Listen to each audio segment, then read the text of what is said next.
So where's Shane? Oh, sorry guys, sorry, I'm a little bit late. Oh my goodness. Ooh, what's that? Oh, this is just a coffee. Did you get that from downstairs? Yeah, just a local convenience store. How much is a black coffee here? Just black coffee, medium size, like this size? Like this is 50. Okay, 50. So how much with tax? With tax? Yeah, It's after you add tax. 50? It's still 50 even after you add tax? Yeah. In America, you add the tax after you buy something. If this is 50, it will be like 55 NT after you add tax. Oh. So the tax is already in the price? The tax is already in. It's super nice, right? You don't have to add it yourself. Taiwan is so convenient. 50 is 50. 50, can I borrow 50? We'll talk about Jocelyn, I'm gonna borrow 50. Okay, I'm gonna get coffee, I'll be right back. Can you Wait. give me some money? it. Now? Please? Somebody? Money? What about the show? All right, bye.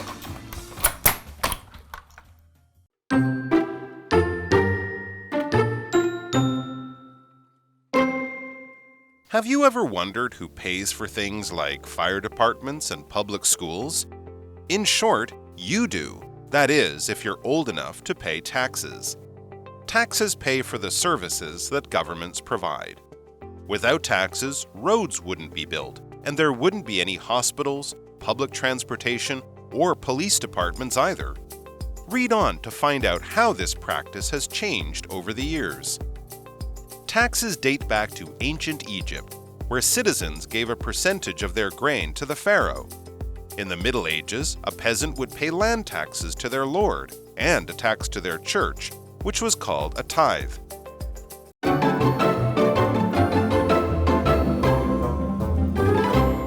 Hello everybody, welcome to Live Interactive English. I am Shane. And I'm Jamie. And today we're doing a lesson, and the title is A Brief History of Taxes. Ooh, taxes! This is part 1. So why don't you go ahead and start reading? Sounds good. So, have you ever wondered who pays for things like fire departments and public schools? In short, you do. That is, if you're old enough to pay taxes. Yes, I definitely think about these things because I see all this money coming out of my paycheck and I have to know where it's going, so I do know it's going somewhere.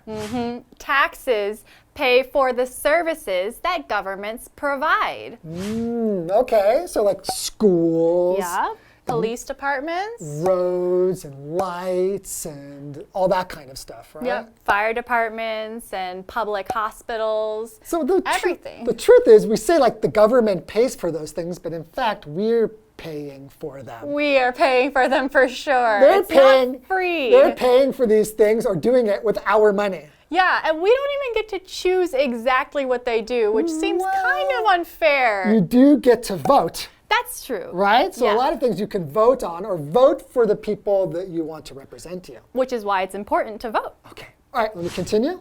Without taxes, roads wouldn't be built, and there wouldn't be any hospitals, public transportation, or police departments either.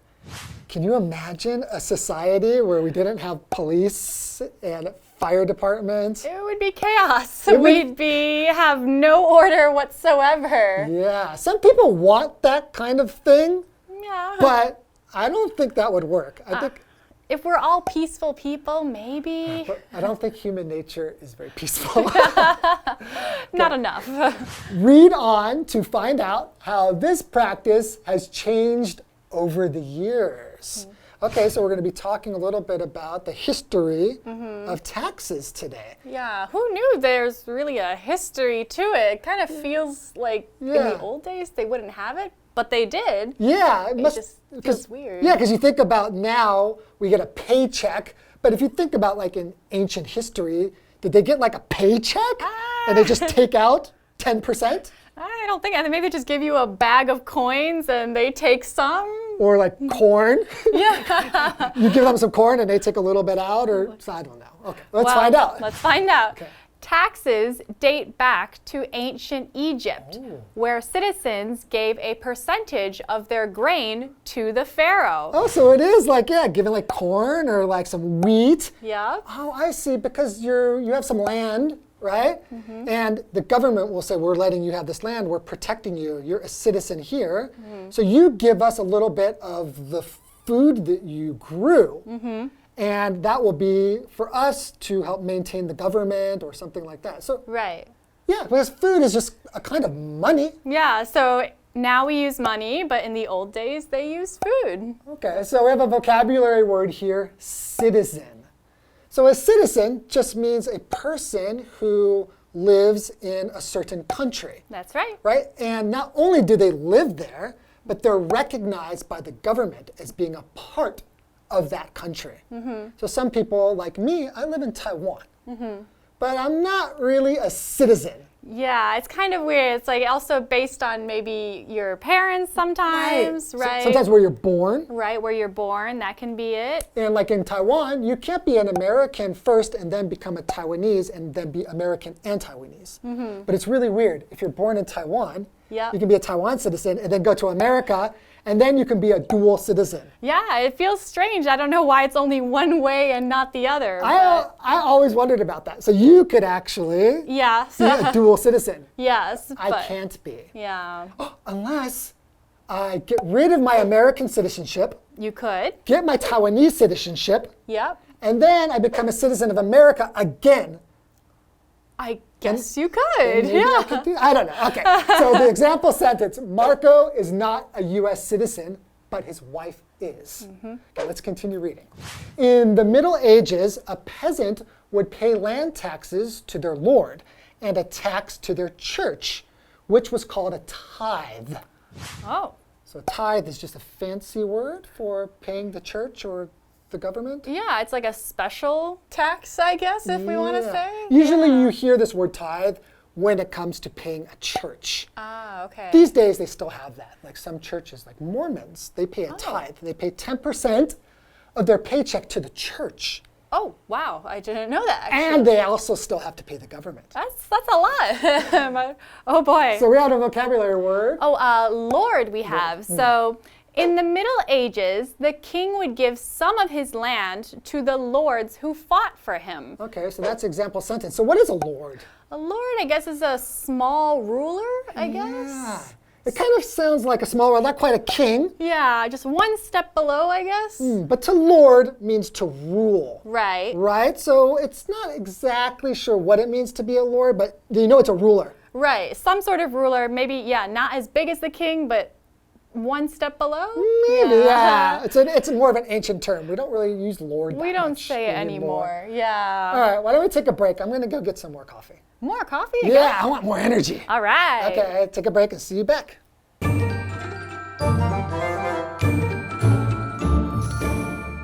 Hello， 大家好，我是 Hanny。还在念书的同学们应该都还不需要缴税。那么，如果你已经在工作了，没关系，现在才12月，离5月的缴税季还有一阵子，我们就先放轻松，来看看税负的历史。好，课文一开始问说，你曾经想知道是谁在支付消防局和公立学校之类的事情吗？简而言之，就是你。也就是说啊，如果你年纪大到要缴税的话，那就是你准没错了。老师聊到，虽然听起来好像是政府没有经过我们同意就拿我们钱去做事，好像不公平。可是要是没有税收，就没办法造桥铺路，也不会有医院啊、公共运输系统或是警察局等等了，感觉一切会变得很混乱。老师用到 unfair 这个字。fair 公平的，前面加上 un 变成 unfair 就是不公平的、不公正的。那么还有用到 chaos chaos 表示混乱的意思。那课文写到，税负可以回溯到古埃及，那里的人民呢会把一定比例的谷物交给法老王，而在中世纪的时候，农民就要支付土地税给领主，也会支付11税给他们教会。这边有一个字叫 tithe T-I-T-H-E， 这个字呢，它是指说把所得的1/10支付给教会的一种宗教税，称为11税、11捐或是11奉献。好，那么再来看单字 citizen， 它表示国民、公民，或者是可以指城镇的居民。我们在字尾加上 ship 变成 citizenship， 那就是公民身份。那这时候我们可以学一下 have dual citizenship， 就可以表达具有双重国籍哦。下一个单字 Lord 可以表达这个中世纪的领主，也可以指英国他们有这个勋爵。而这边2个重点，我们进入文法时间。好，我们来看第一个重点是 in short， 表示简而言之、总之。像我们可以说 The show in short was a disaster。简而言之啊，那场表演非常的糟，根本就是场灾难嘛。好，第2个重点是 that is 或者是 that is to say， 它是表达更确切的讲，也就是说用来带出更具体的讯息啊，或是更明确的说明。例如 Don is an atheist。That is to say, he believes that God does not exist. Don 是无神论者，也就是说啊，他认为神不存在。那我们接着回到课文中。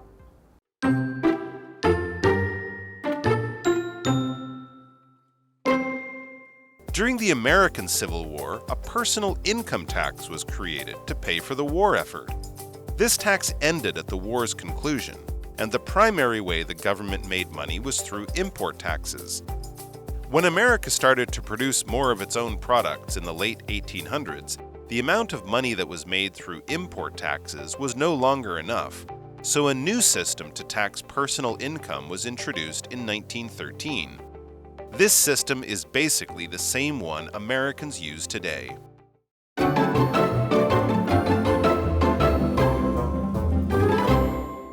Welcome back.Why don't you go ahead and continue reading, Jamie? Of course. So during the American Civil War, a personal income tax was created to pay for the war effort. Ooh, to pay for war. So this tax ended at the war's conclusion, and the primary way the government made money was through import taxes. Oh, okay. Yeah, because there are taxes for individuals, like a personal income tax. Right. But we also get taxes like from importing things, right? Yes. Or if we export, we have to pay taxes.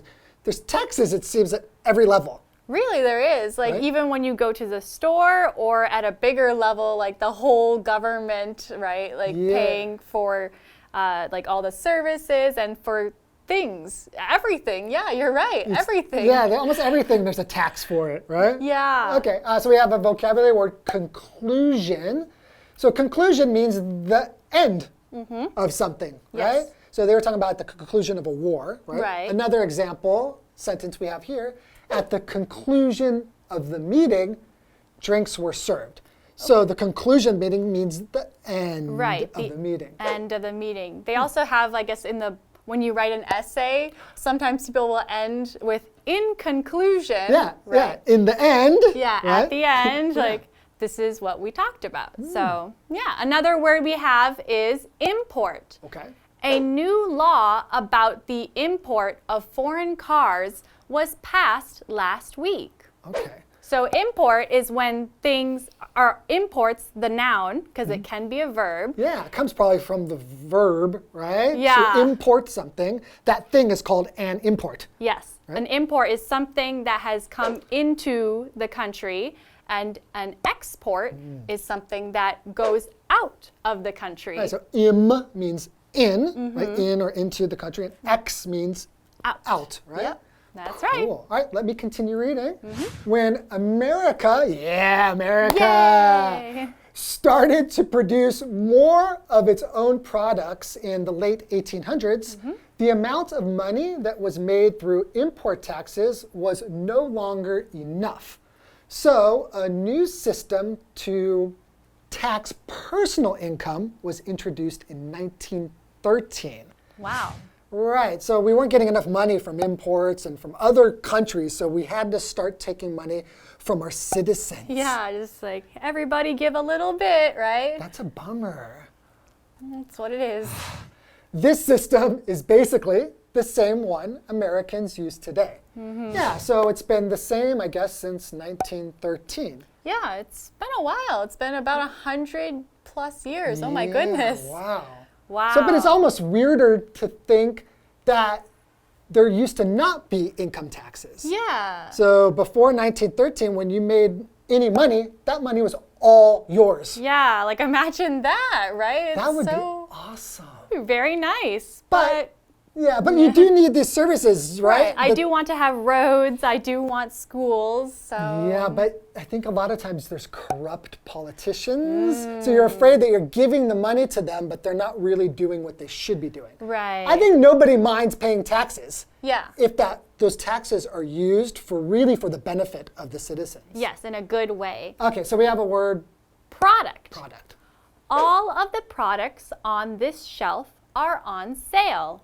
Okay. So products basically are goods. Goods? Same thing, goods or just things for sale, I guess, yeah. right? For things that are made for purchase and people buy them, right? You can use them in whether for eating or for tools, Right. anything really. So if we think about the verb to produce, so that means somebody makes something, right? So what Right. they make is a product. Right. So usually if you produce something, it's for somebody else, right? I think so. To Produce buy a or something. product. Yeah. Yeah. Okay. I think that's pretty clear. Yeah. All Should right, be. so taxes. Make sure everybody pays their taxes. Probably most of you are too young to be paying taxes. Literally, but in a few years. Yeah, you're going to be paying lots of taxes. Don't Sorry. worry. Yeah. Okay, have a nice day.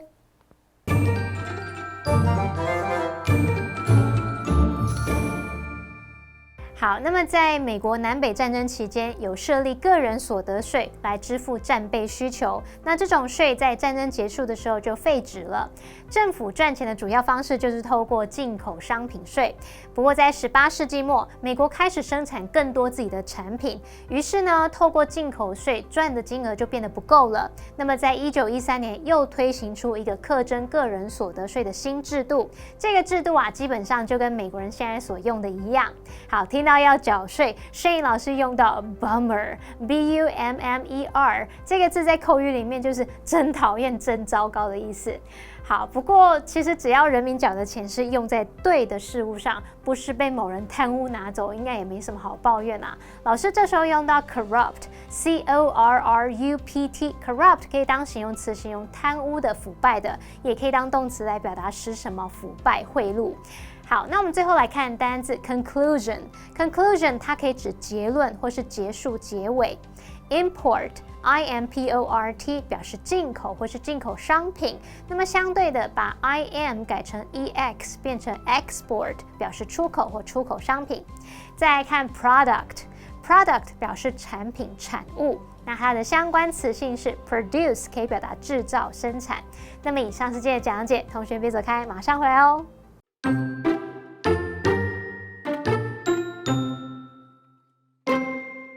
Have you ever wondered who pays for things like fire departments and public schools? In short, you do. That is, if you're old enough to pay taxes. Taxes pay for the services that governments provide. Without taxes, roads wouldn't be built, and there wouldn't be any hospitals, public transportation, or police departments either. Read on to find out how this practice has changed over the years. Taxes date back to ancient Egypt, where citizens gave a percentage of their grain to the pharaoh. In the Middle Ages, a peasant would pay land taxes to their lord and a tax to their church, which was called a tithe. During the American Civil War, a personal income tax was created to pay for the war effort. This tax ended at the war's conclusion, and the primary way the government made money was through import taxes. When America started to produce more of its own products in the late 1800s, the amount of money that was made through import taxes was no longer enough, so a new system to tax personal income was introduced in 1913. This system is basically the same one Americans use today.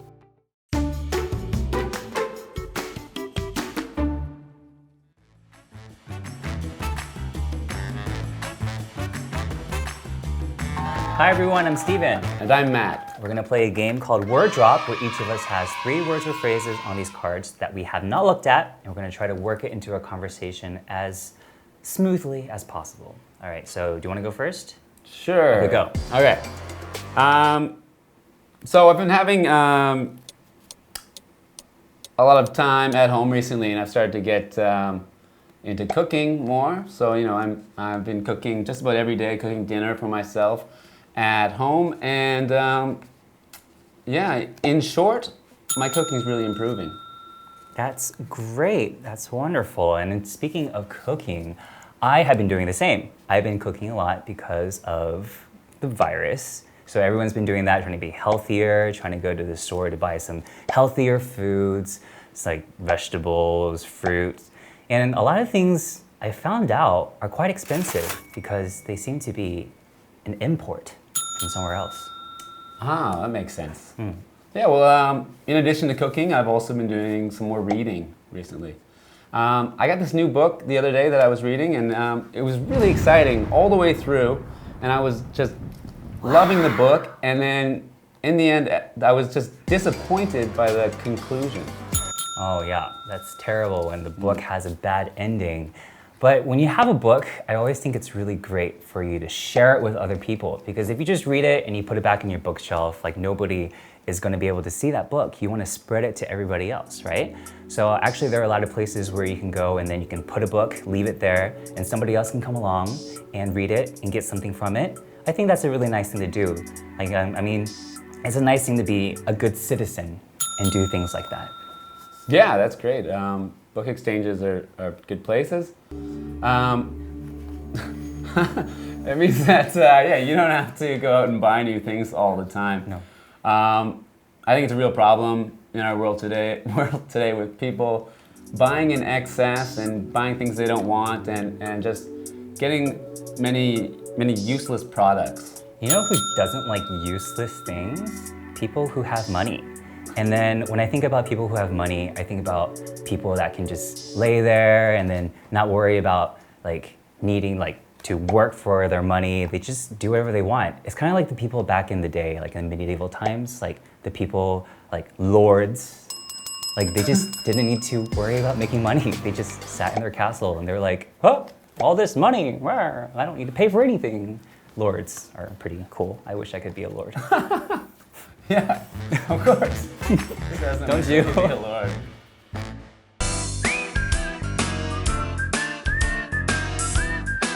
See you next time!